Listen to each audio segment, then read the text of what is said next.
আমার পছন্দের কাজগুলোর অন্যতম কাজ হলো রান্না করা। রান্না করতে আমি ভীষণই ভালোবাসি। যে কোনো পরিস্থিতিতেই আমার রান্না করতে বেশ লাগে। তবে যে কোনো রান্না করতেই আমার অনেকক্ষণ টাইম লেগে যায়।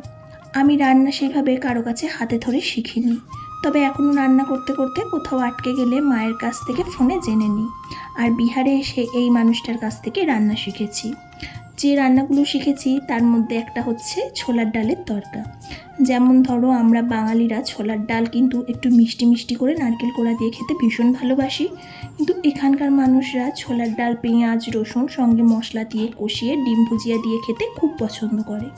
যাই হোক, আজ তো রবিবার, তাই কাজের কোনো শেষ নেই। তারপর যে গরমটাই না পড়েছে, রান্নাঘরে দাঁড়াতেই পারছি না। তবুও আমাদের রান্নাঘর থেকে তো একদিনও ছুটি নেই। রান্না করে স্নান সেরে নিয়েছি, আর এখন খেতে বসার পালা। গরম গরম মাংসের ঝোলের সঙ্গে একটু স্যালাড নিয়েছি। এই দিয়ে আজকের লাঞ্চটা কমপ্লিট করলাম। আজকের ভিডিওটা এতটুকুই। আজ তবে আসি, দেখা হবে নেক্সট ভিডিওর সঙ্গে। চলো, টাটা।